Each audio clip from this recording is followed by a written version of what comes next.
Hello, testing. Hello. Hello, everyone. Afternoon, how are you feeling? Good, nice. Well, everyone good? Perfect. Okay. Well, welcome to this panel on your wealth building journey. I don't know about you, but I don't want to be booked and busy anymore. I want to be wealthy and well rested, okay? Everyone say wealthy and well rested. Okay, brilliant. So, over here with me, I have Claire Barrett, I have Lisa Piccardo, and I have Claire Seal. And these incredible women, along with myself, are going to be talking about building your unique wealth journey. So I'm going to start off with each of my panelists to just do a quick introduction before I get into the first question. Oh, wait, I should probably introduce myself. Hi, everyone. My name is Tiwalola Ogunlesi. I'm a confidence coach and the author of Confident and Killing It. And I'm on a mission to help women wake up to their worth, overcome fear, and live out their biggest dreams. So yeah, that's me. Over to you. I'm Claire. I'm a journalist at the FT. This is not the first time I've been on this stage. Oh, nice. I've worked out backstage that it used to be called the Camden Palace. And I used to play in a band. No way! So that was my ambition. I was going to be a world famous sax player, but now I'm a finance journalist helping lots of people about money. Love that. So looking forward to talking to you all and for your questions. Yes. Hi, nice to meet you all. My name is Lisa. I'm from PensionBee. I'm the Chief Corporate Officer there. And PensionBee is all about helping people save for a happy retirement. Hi, I'm Claire Seal. I am the founder of the My Frugal Year Instagram account and financial coach. And yeah, I'm just so pleased to be here. Amazing. So thank you all so much for joining us. My first question is, did you have a moment or circumstance that kind of sparked your wealth building journey? Did you have an aha moment where you realized you had to start building wealth, or was it something that just, how did that happen for you? Shall I go first? Yes, go. Okay, so I'll confess, I have a bit of the problem with the word wealth. I find it mildly triggering because I think that, did I say triggering or tiggling? Triggering? Anyway, it's making me nervous even saying the word wealth because I feel that so much of wealth, as I understand it, is something that is inherited. It's something that's passed down. Now, I do know that is one of the major reasons that we will want to create it, especially as women, as mothers. We want to pass it down. We want to make sure that our kids, if we've got them, are going to have the best start in life that they possibly can. And goodness knows, for young people at the moment with student debts, we've spoken about on previous panels, that's something, just even getting on the housing ladder to rent somewhere, let alone buy somewhere, you need to have some money behind you. So I didn't grow up in a family that was wealthy per se, but I have made money and made a successful career by working hard. So I think for me, what I consider to be success rather than wealth is the feeling I have now of feeling fulfilled, feeling like I'm in the right job, feeling that I'm earning a good amount of money from doing what I love, which enables me to put money aside. And I think really that is the true meaning of wealth, being able to live within your means but have money extra that you can invest for the future, invest in yourself, invest in building a business. We're going to be talking about all of these things. And it's taken me a while to work all of this out. I didn't just suddenly wake up one day and thought, right, I'm going to phone up the Financial Times and see if they'll give me a job. I actually got in through the back door. I worked on the Investors Chronicle, which is one of their magazines, and then once I was installed there, I began my assault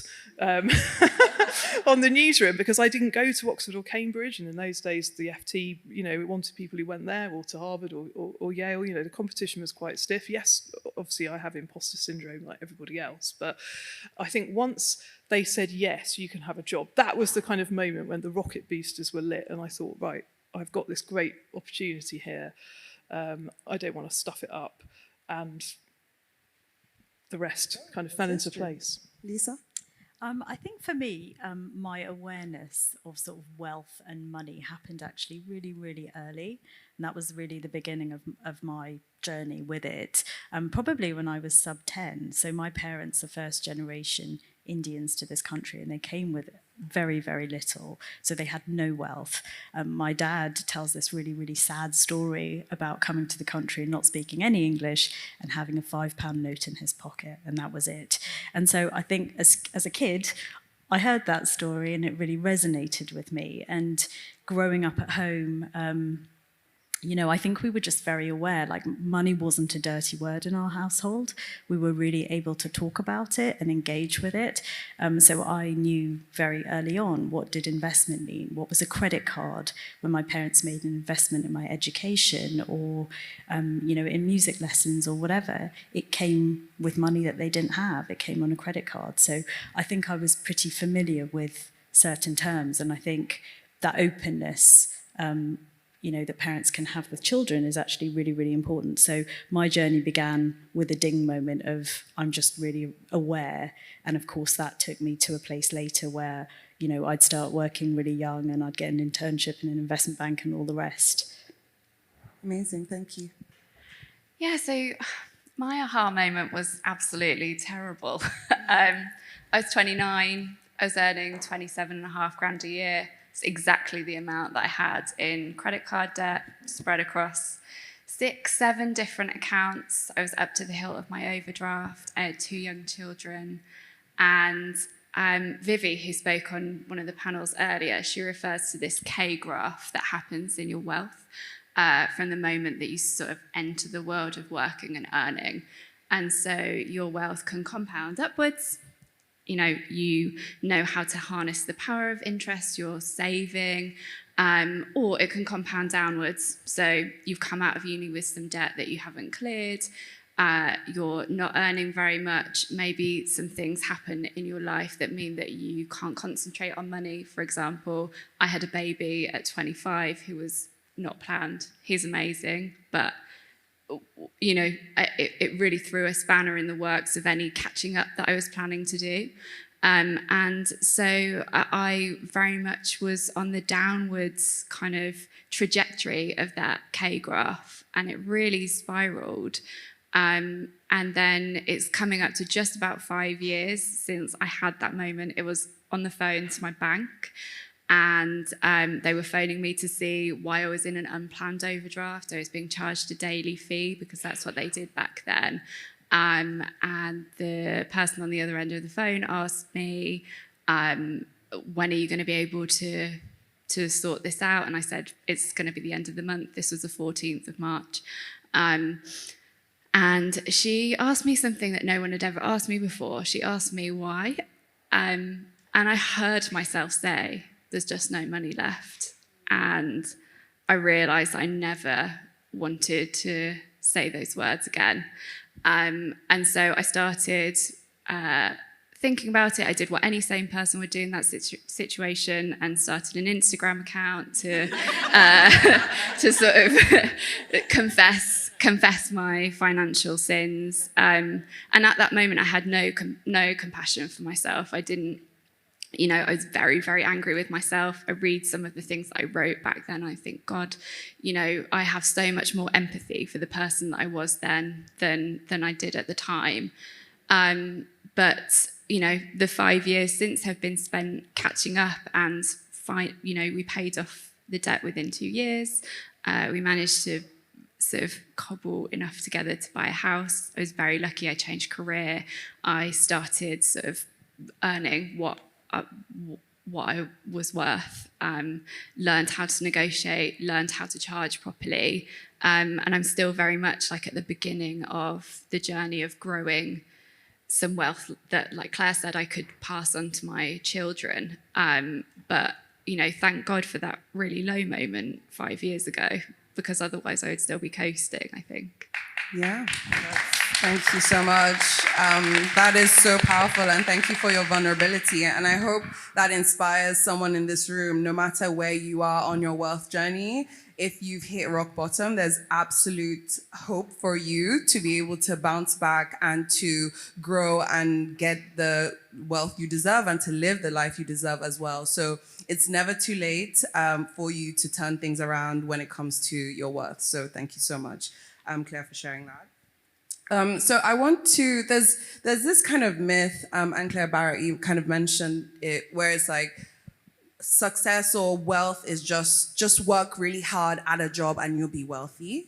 But actually, this is a myth that's often told to women, just put your head down and work really hard at this job and then you'll be wealthy. But we know that there is so much more to wealth than just working hard at a job. One of the things you mentioned was fulfillment. Another thing that I often think about is productivity. And it's not just about working hard, you've also got to work smart, you've got to be intentional. So I would love to know, what does productivity mean and look like for you when it comes to building your wealth journey? Shall I go first? Yeah, feel free. I'm just so blown away by Claire. I think she's amazing. She is. I work too hard, probably because I'm very bad at saying no to people. So I think that's one of the first things that we need to get used to. Let's all say it. No. No. And that might be saying no to our partner, to our family. It doesn't have to be saying no to a boss necessarily.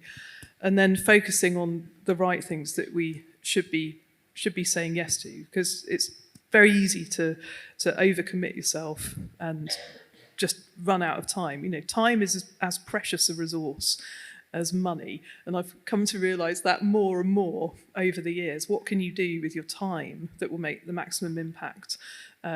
We've talked before about people being asked to do things for free, which is quite controversial. Now, it might be worth doing something for free if it's going to get you something, if it's going to lead to a networking opportunity, if it's going to lead to meeting people.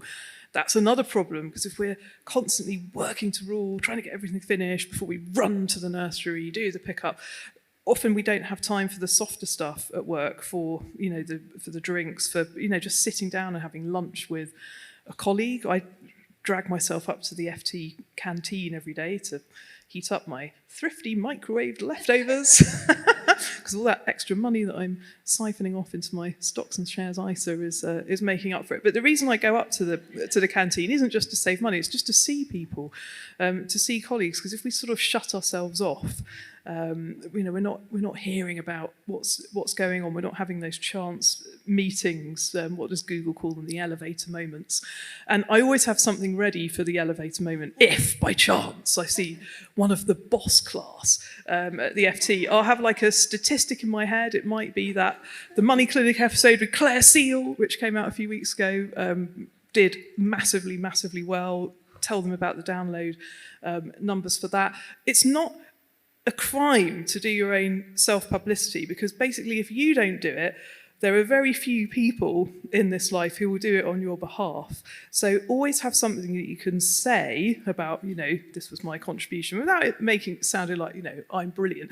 It could just be like, you could be talking about a team member who's done something really well to the boss when you see them. You will be reflected in their brilliance. But I think that focusing on what you really enjoy doing, like we heard 2 panels ago, what is it that brings you joy? Having the ability to just take a bit of a step back from your job, because we're all so busy, so in the moment, and thinking, well, what parts of this do I enjoy? What skills do I have that could be transferable to do something else? And I don't think anyone's mentioned AI yet at this conference, but that's something that really worries me in the future. How is that going to change the world of work for the better, but also for the worst? I had my first go on ChatGPT this week. The FT's letting us use it in a limited way, and I was staggered, at how quickly it just pours the information onto the page, much quicker than I'm sitting there chewing my pencil trying to write my column on a Thursday afternoon. So all of these things, and have people who you can go to talk to and advise you about your career, not just in your job and in your workplace. Old bosses are fantastic. If you have got an old boss that you loved, stay in touch with them. And people you admire. I mean, I call them my non-execs, unofficially, like people who I go to for advice about my career. And I think that's something that's really, really valuable. Amazing. Glennon Doyle says, no one has ever died from being disappointed, so always choose to disappoint others instead of disappointing yourself. And I love that. So yeah, get better at saying no, because when you say no to other things, you can say yes to yourself. You can say yes to your time, yes to your dreams, which is so important. And I love the intentionality of being visible as well, because it's not just about working hard. You also have to speak for your work and show up. So great points. Thank you. Lisa? Yeah, I agree with a lot of what you've said. I don't think that you should necessarily think about productivity in terms of like, what is the sheer output that I am producing every day. I think there's a lot of different things that you need from your career. And the sort of good and the bad news is that we're all going to be working for a very long time. So when you think about your career from like now until, let's say, you might be in your 70s, you have a long period of time to think about your productivity in different ways. I think a healthy way to approach it is probably to, definitely engage with the financial and the sort of monetary elements of what you're doing. I think, the benefits and the perks of the job, I suppose, along the way. So who's contributing into your pension and what does that mean for your retirement wealth? What about your life insurance? What about your critical illness cover? What about your healthcare provision? There'll be periods of your life where flexibility is absolutely key to you. Do you need to travel for your work? Can you flex down to part-time, etc.? All those things. Can you work from home? That's another big one. So all of those things become really important to your productivity overall. Building your network, Claire, you've talked about that a lot. I think that's absolutely key. Developing your skill set, and really, not forgetting the joy in all of it, because if you find joy in your work, if what you're doing fits with your values and your culture and you have the right purpose, then I think that allows you to have some longevity and sustainability in your career. So a lot of different things I think we have to think about, over the course of a very long time. Yeah, and we've spoken about this a lot. Like, we're good. Like, the work never ends. It actually never ends. So it's so important to carve out those moments where you're feeling fulfilled, where you're being intentional, and you will have different seasons. I know we spoke about this kind of backstage, where it's like you can't have it all at the same time. Yeah, I think we're really missold on that. Having it all at the same time is a sort of recipe for disaster. But if you sort of take your foot off the pedal sometimes and like step back, you can have it all. You just need to phase it over probably a few decades. Yeah, no, I completely agree. And I mean, a mantra that I've had, so I've got an 8-month-old baby and 2 older children. And my mantra to myself over the last year, 6 months, has been careers are long and childhoods are short. And I have so often, during kind of this really new, exciting phase of my career where I'm being offered lots of different opportunities that quite often take me away from my family, have so often felt cleaved into. And I have to remind myself that there has to be a way to balance those two things. And it's really, really difficult. I have days where I am at home with my daughter and she's being joyful and I feel like a caged animal because I'm having so many work ideas and I want to be able to execute them. And at the same time, there are some times when I'm working when I feel like I want to be doing something with my family. But I think, to me, sort of viewing the dispersal of that as being across decades of a career rather than this acute moment that I find myself in right now means that I'm so much more able to say no to things, even if they're quite well paid, even if I'm thinking to myself, oh, but I could pay that 5k off the mortgage, or I could, and thinking about there's something priceless there, which is a school play, or just something unmissable about my children's life. But I think I don't know anyone who feels like they're getting that right, and I certainly don't. Yeah, we're all like working. It's like we're all figuring it out as we go along, you know, like no one has all the answers, but we're on a journey where we're constantly growing and evolving and figuring out what works best. And if it doesn't feel right, we can let go of that and try something new. Amazing. So you're kind of all in 3 different categories. So Claire Barrett, you're kind of like a side hustling guru, you know, working at the FT, but you have many other gigs going on. Lisa, I would go for corporate baddie, you know, kind of like owning the corporate space. And Claire Seal, you're more of an entrepreneurship kind of in that space and freelancer working for your own and fully owning that. So I would love to know, what are steps or things that women can do, taking those lens of corporate entrepreneurship and side hustling? What can women do to negotiate better financial outcomes for themselves? So practical steps that women can take to negotiate and feel more confident in getting better financial outcomes for themselves. Shall I go first? Yeah. And I'm happy to take questions about this afterwards. But yeah, I mean, doing something alongside your main job, I've always done it. I've always had like a side hustle as a broadcaster, because as a print journalist, you know, you don't want to be doing that all the time. You want to be talking about money. It's much more exciting. And I was very lucky that I had a boss early on who recognised it would be good for the magazine that I worked for if he let me go off on Radio 4 and talk about property.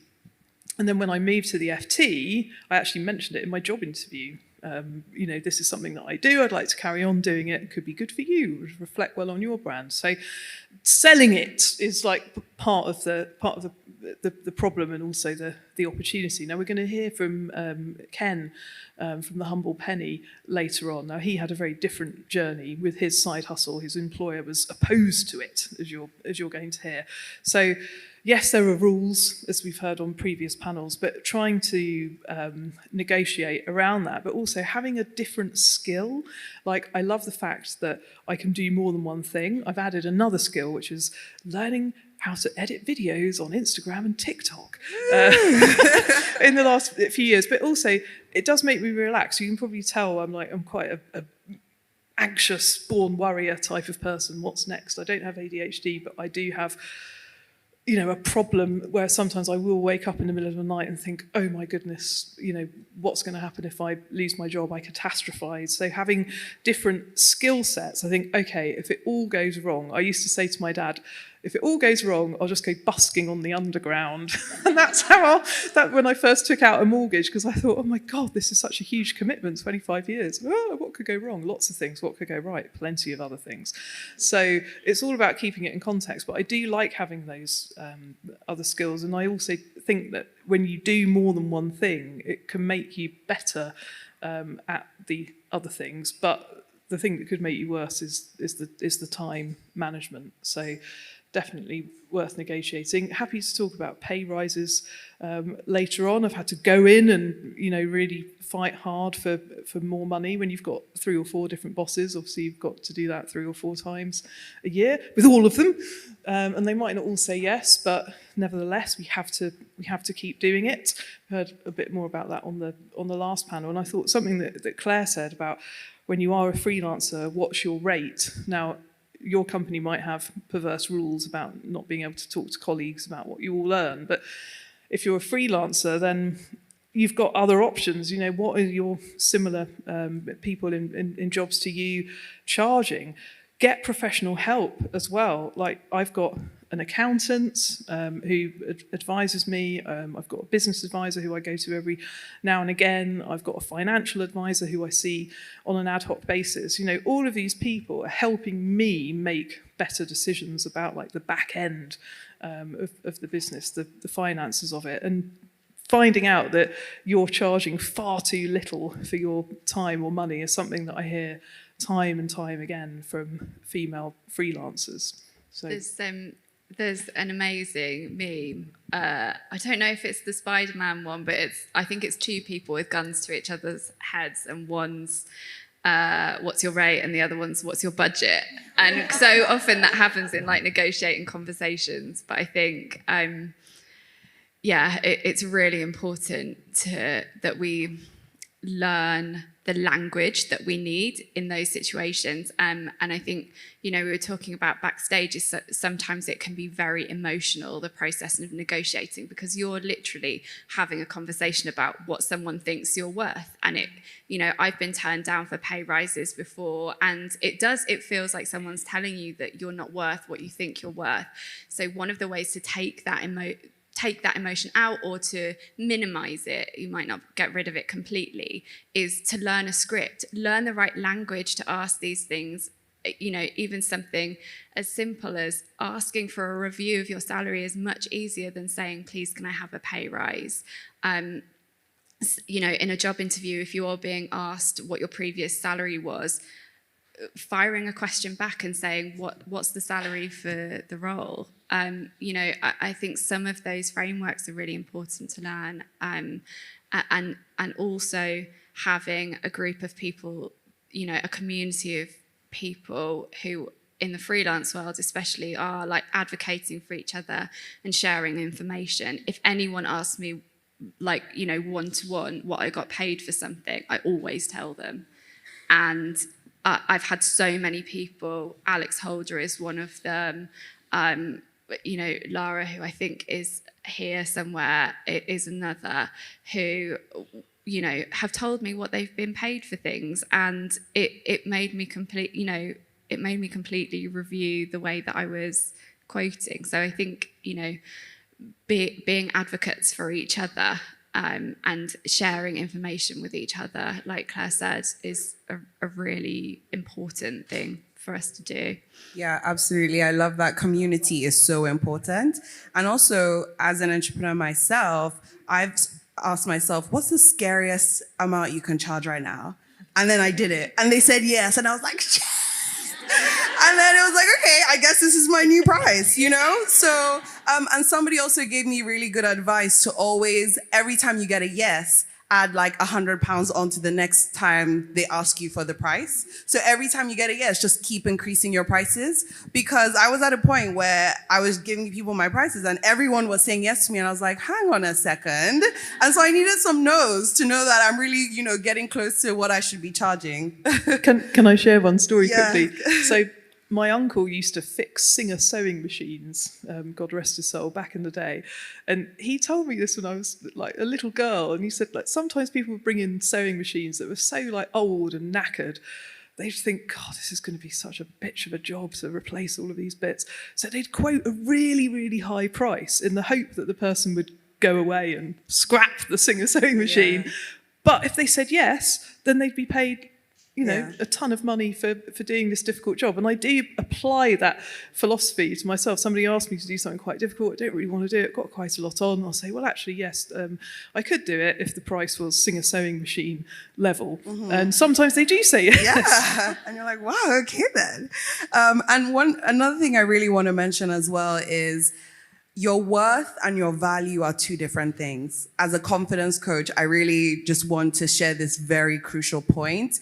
You matter simply because you exist. So you are always worthy, regardless of what your price is, regardless of what people try and negotiate, you are always worthy. Now, value can change based on the information you have, based on the quality of your service or your product. And so what you're negotiating is your value. So if you get a no, you are still worthy. Rejection can't take away your worth. Your boss can't decide what your worth is. You are always worthy, but you can increase your value doing very intentional things. So that's just a little, thing I want to add there. Tira, you said that in a panel that I did with you 4 years ago, because it was during the pandemic. And honestly, I do have ADHD and I struggle with that, like rejection sensitive dysphoria so badly. And so many times remembering that you said that has saved me from such a massive spiral. So thank you very much for that and for sharing it with me. Oh, thank you. You're so welcome. Amazing. Okay, Lisa. Yeah, well, I'm going to echo a lot I can't even remember what. Yes. I'll tell you what the question is because I've got it here. Better financial outcomes. Yes. So I think negotiating that. Yes. Yeah, absolutely. So closing the ask gap. The ask gap between men and women is huge. About 70% of women accept salaries without negotiating them. Wow. And that statistic looks a lot less for men. Surprise, surprise. So this translates to a lot of missed opportunities, and that's really sort of compounds over time. So I think we have to not be afraid to ask. The second thing is to get your timing right. And you know, we talked about this a little bit before. You know, if you're, figure out when does your company do its budget, and have a conversation which is sort of at the right time. And even if you don't get the right outcome from that conversation, don't be put off. Say, well, can I come back and visit this in 6 months' time? Or, what does the next year look like, etc. So, I would say sort of politely don't take no for an answer. And then I think in terms of that negotiation, I'd echo what you said about, it can be a very emotional topic, and you want to go into it able to sort of be well researched and to present your side of things. And a rehearsal is a really good idea. So pick someone that you're comfortable with. Could be like a mentor-mentee relationship, could be an old boss, could be someone at your current workplace, and go through it and rehearse it. And rehearse the Q&A around it, and rehearse what you're going to do if the answer comes back as a no. So I think those are probably the main three things I'd say. Amazing. So we are running close to the end of this panel, but a really important topic I want to touch on is looking into the future. So we've talked about what wealth looks like for us now and, practical things we can do in the moment. But I want to go into the future because that's also a very crucial part. So what are some strategies that women can adopt when it comes to securing better financial futures for themselves? Pensions, retirement planning, and things like that. Lisa, can you start us off? Yeah, absolutely. So pensions is a really hot topic. Yes. I think when we start out, we think we're too young to really engage with it, and that's just not true. Saving early makes a huge difference because of the sort of compounding returns that you get with your pension. So if you are saving a little bit early in your career, that is a really, really valuable thing, even if you do hit, periods of time later where you have breaks. I think you need to get your arms around your pensions and hopefully consolidate them into one place where you have like really good visibility over that pension and what that money is doing for you. I think you need to also have a view on how do you want your retirement to look? What kind of life do you want for yourself? And, there are some really good frameworks out there. The PLSA has a framework where you can look at sort of what do I want what's a minimum standard of living? What's a moderate retirement look like, and what's a comfortable retirement look like? And actually, you'd be surprised at how much money you need for that. So once you've got your arms around it, I think you want to be thinking about whether you can contribute more into that pension and sort of really change the outcome for yourself. And the good news is, as we said before, even if you haven't built a pension pot that is what you would like it to be, we are going to work for a very long period of time. So there is still absolutely time to do something about it. And one of the things that will happen to a lot of people in this room is, you will end up having a career break for some reason or the other. Often it can happen around the time that you decide to have children, if you decide to have children. Sometimes it can be because you're caring for someone who is, an elderly relative, etc. It could be because you're changing career completely. But I think when you go through those breaks, one of the really important things to do is to sort of be aware that during that time, it may be that nobody is paying into your pension. You're not doing it, your employer's not doing it. So I think having an awareness and thinking about like plugging that gap so it doesn't develop into something that's really big is really important. Absolutely. Yeah, and just to sort of jump on that last point is,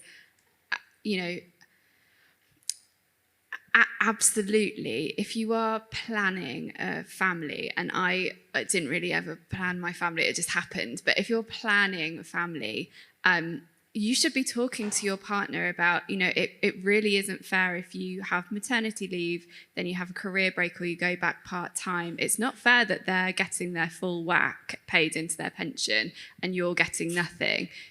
Obviously, we usually hope that our marriages or our relationships will last. But if they don't, then, that you might have a problem there, especially if you're not married and you're not necessarily entitled to, whatever percentage of the other person's pension. So first of all, I would say, if you're at that point and you've taken time out of your career and now have a big gap in your pension and you're getting divorced and there's all of these whispers of, oh God, she's even going after his pension. Go after his pension. He earned that pension, or she earned that pension because you were at home looking after the children that you created together. If you're not there yet, you split that money between your pension and their pension. They don't get it all. And another thing to mention, I suppose, is that I said to these guys backstage, I've got 2 older boys and a baby girl, and I've just opened a pension for all of them, and I'm paying into it so that my boys get the same amount, but my daughter gets more, because it's far more likely that she's going to end up with a massive gap in her pension. And the way that I've done that is just that I've started when she's 8 months and they're a bit older. But by saving a very small amount each month for all of them from now until they're 18, they will have such a good head start. It's cost me so little, but the effect of that compounding over time, over their childhood and then the course of their whole career, is going to be absolutely massive. So, whether you're thinking about it for your children or for yourself, if you're young, just small amounts, because you end up having to put in so much less for the same impact, or for even more impact when you retire. But it's just about the tiny things that you can do as early on as possible. Yeah. Small and often is better than big moves never. Yeah. So let's just start small with what we have, and it compounds over time. So I think we have time for one question from the audience. Does anyone have? Okay, yes. The lady in the corner with the black scarf, I think they're bringing a mic to you. So while that's happening, what I'm taking away from this is we all need to be savages with our financial planning and with our negotiation. Like, no more just being nice. You got to be savage, okay? Yes, you've got the mic. I had a question. I think one of the things that's keeping me back, for example, from asking a pay raise, is the imposter syndrome. So I wanted to know if anyone in the panel had any advice to overcome imposter syndrome. Okay, do you have like 3 hours for us to talk about this? Okay, we know this is a really juicy topic and lunchtime is soon, so yes, fire answers. Okay, I think knowing that everybody has it, right, put your hand up if you have imposter syndrome. Is that everyone? Okay, does that make you feel better?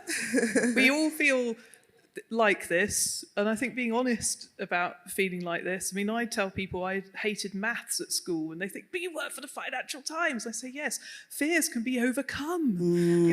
Miracles can happen. I didn't take money very seriously because I was scared of running out of it. Very, very similar kind of experience to Claire. So find out what it is that you want, and try and speak to people in your life, not people who you work with necessarily, but like other people outside of your workplace, about what they see in you that they think is brilliant. What are your top skills? What do you bring to the table? What's something that you have got that others haven't got? And try and focus on feeling good about those parts, and then you'll feel less bad about the lack of what it is that you think you don't have.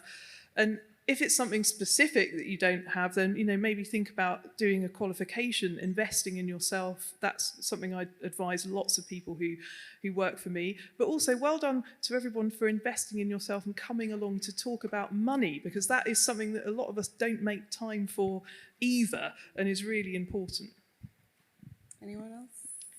Yeah, I mean, I totally agree with everything that you said. And I think also sometimes we have so much imposter syndrome. And then if you're, I've been lucky enough to be in a room with a lot of people that I really admire, and realizing, A, that there's there's not a huge gap between sort of me and them. They're not superhuman. They also have these worries and anxieties. They might also carry a bit of imposter syndrome, but also there's not there's not no limit to what they know. I think, you know, just being aware of your capacity to learn is really, really important, you know, and not framing it as I'm an imposter. You know, if there is a gap in your knowledge, framing it as there's this thing that I need to learn. I think it's so universal though, like you said. For sure. And I always go for learning and leveling up. So knowledge and capability are not the same thing. So just because you don't know how to do every single thing doesn't mean you're not capable. You can always learn, you can always practice, and you can always level up. Think about when you first learned to drive or when you first learned to swim. You weren't born knowing how to do those things, but you practiced and you tried and you read and then you knew how to do it. So no more disqualifying yourself from asking for a pay rise because you don't tick all the boxes. You can always upskill yourself. And then I always say imposter syndrome is just temporary memory loss where you've forgotten all the amazing things about you, okay? As Claire said, yeah. And so, you know, you have to know your strengths. You have to know what you're good at doing, because if you don't, the narrative in your mind will be, I'm not good enough, I shouldn't be here. And that shouldn't be the dominant narrative in your mind. So definitely get sassy with the imposter syndrome. Know what you're good at doing. Know your strengths. As Claire mentioned, ask people for positive things about you and live as that person, because that is who you are. And you've got to own it, because the imposter syndrome is ready to take it away. So you have to really fight for your strengths and your capabilities and take up space. So yeah, amazing. Thank you so much, everyone. This was such a great panel. Thank you to our panelists. Oh yes, in the bookshop, a couple of us have books, so we're going to head up there now to sign a few copies. Yes, so if you would like to meet us, ask a few more questions, get a signed copy of our books, please head up to the bookshop and we'll be there shortly. So yeah, thank you all so much. Woo! Woo! Fabulous.